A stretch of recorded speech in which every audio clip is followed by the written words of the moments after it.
누구나 한때는 자신의 삶이 궤도에 올랐다고 생각하는 순간이 있다. 승진의 기쁨, 자녀의 대학 합격, 아파트 청약 당첨, 해외 출장과 성과 포상. 마치 인생이 이대로만 굴러가면 노후는 자연히 보장될 거라는 믿음에 젖는다. 특히 직장 내에서 임원이라는 자리에 올랐던 사람이라면 그 안정감은 더 깊고 미래에 대한 확신은 더 단단하다. 하지만 현실은 정반대다. 퇴직 후 찾아온 빈틈은 생각보다 컸고 사회는 냉정했다. 직함은 내려놓는 순간 잊혀지고 남은 건 평생을 바쳐 일한 대가로 돌아온 불안이었다. 은퇴는 단순히 일을 멈추는 게 아니다. 삶의 구조가 해체되는 것이다. 월급이 끊기고 사회적 역할이 사라지며 인간관계는 급격히 좁아진다. 더욱이 임원이었던 이들에게 은퇴는 더 큰 충격으로 다가온다. 이유는 간단하다. 그들은 중간 단계를 건너뛰고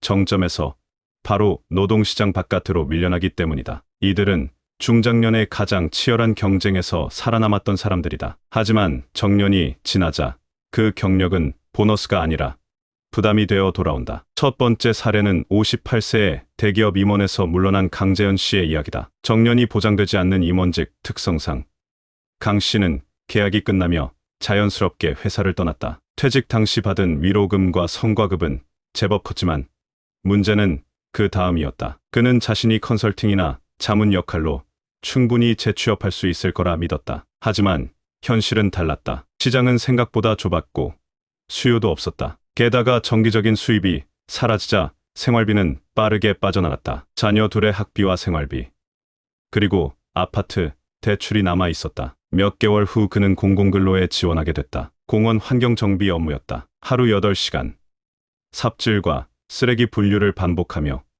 그는 자신의 이름표 대신 번호표를 달고 일했다. 주변에서는 알아보는 사람도 있었고 그는 자주 고개를 숙였다. 그는 가장 힘든 건 노동이 아니라 나를 알아보는 시선이었다고 말했다. 두 번째는 60세의 중견기업의 전략기획본부장이었던 이정훈 씨다. 그는 은퇴 전까지 회사에서 전략적 의사결정에 관여하던 핵심 인물이었다. 항상 회의실 중심에 앉았고 수많은 보고서가 그의 결재를 기다렸다. 하지만 퇴직 후 첫 6개월은 허무와 공허함이었다. 하루가 너무 길었다. 그는 처음엔 후배들과의 인맥을 통해 강의나 프로젝트 일을 찾았지만 돌아오는 건 대체로 연락드릴 게였다. 몇 달 뒤 그는 지역 마트를 다니며 물건을 납품하고 진열하는 아르바이트를 시작했다. 새벽 5시에 일어나 트럭에 물건을 싣고 점포를 돌며 상품을 채우고 유통기한을 확인하는 일이었다. 그는 말한다. 내가 그렇게 파워포인트에 집착하며 만들었던 기획서가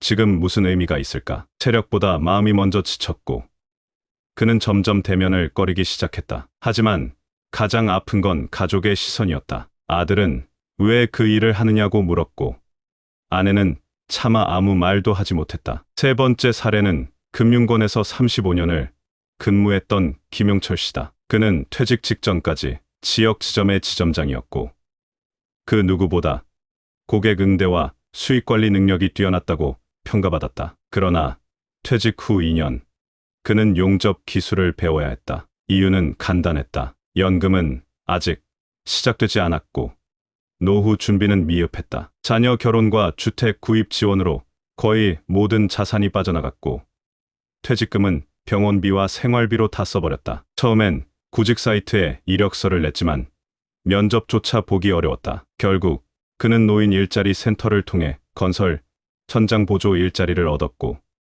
이후 기술을 배워 조금이라도 높은 시급을 받기 위해 용접 자격증을 땄다. 그 과정에서 몇 번이고 쓰러졌고 여름 땡볕 아래서 일하다 탈진하기도 했다. 하지만 그는 말했다. 내가 움직이지 않으면 아무도 우리 집을 지탱해주지 않는다. 손톱 밑이 검게 물들고 얼굴은 햇볕에 타들어갔지만 그는 여전히 매일 아침 일터로 향한다. 이 세 사람의 공통점은 무엇일까? 바로 준비되지 않은 퇴직이었다. 직장 내에서의 지위는 사회 밖에서는 아무런 방패막이 되지 못했다. 그들은 고위직으로 올라선 만큼 그만큼 높은 생활비 구조를 갖고 있었고 그것이 퇴직 후에도 지속될 것이라는 착각에 빠져 있었다. 또 한 가지는 일이 곧 자신의 정체성이었던 이들에게 그 일의 중단은 존재 자체에 혼란을 불러왔다는 점이다. 그래서 그들은 단순히 돈을 벌기 위해서가 아니라 살아있음을 확인하기 위해 다시 일터에 나섰다. 하지만 그 선택지는 너무 좁았고 대부분이 단순 노동이었다. 그렇다면 우리는 이들의 사례에서 무엇을 배울 수 있을까? 첫째, 퇴직은 끝이 아니라 변곡점이라는 점을 인식해야 한다. 정년이 끝났다고 해서 삶이 끝나는 것이 아니라 이제야 진짜 개인의 삶이 시작되는 것이다. 둘째, 은퇴 후의 삶에 필요한 최소한의 재정 시뮬레이션을 퇴직 전부터 반복적으로 해봐야 한다. 단순히 얼마를 모을 것이냐보다 실제 생활비는 얼마가 들며 연금은 언제부터 얼마나 나오는지를 구체적으로 계산해야 한다. 셋째, 일에 대한 재정의가 필요하다. 지금의 커리어를 단절 없이 연결할 수 있는 2차 커리어를 미리 설계해야 한다. 자격증, 인맥, 소소한 경험이라도 좋다. 노년의 일은 수입보다도 자존감을 지켜주는 역할을 한다. 퇴직은 언젠가 반드시 온다. 문제는 그것이 예상된 사건임에도 불구하고 대부분이 준비하지 않는다는 점이다. 과거의 직함은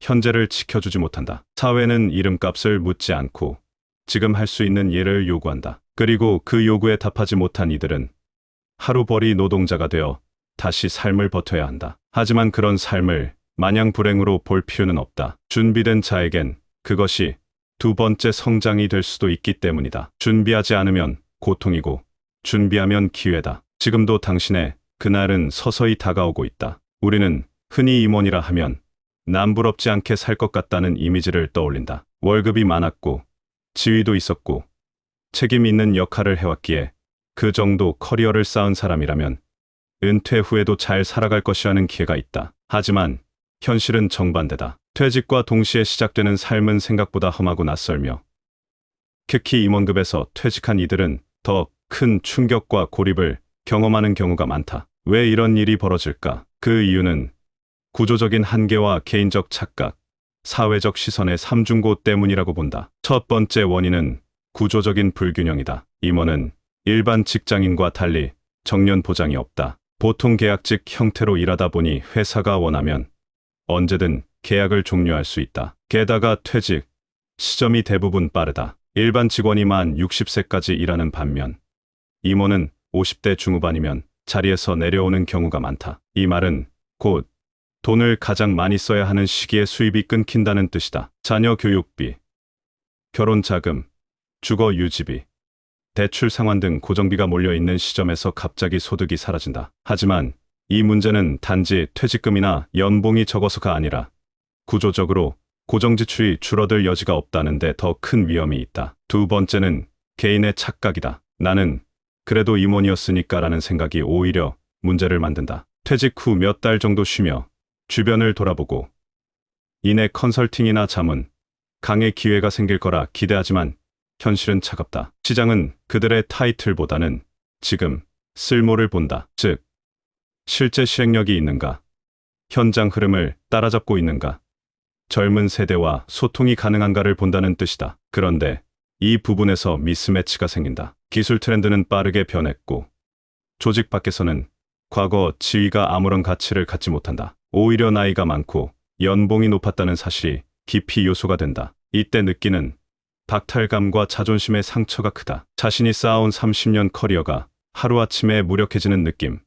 이건 겪어본 사람만이 안다. 세 번째는 사회적 시선이다. 한국 사회는 체면과 타인의 평가에 민감한 구조다. 임원이던 사람이 마트에서 일하거나 공공근로를 한다는 사실이 곧 실패로 낙인 찍힌다. 정작 그 일은 당당하고 필요한 일이지만 주변 사람들은 그렇게 보지 않는다. 특히 가족이나 친구, 과거 동료들의 눈이 더욱 날카롭다. 왜 그런 일을 해?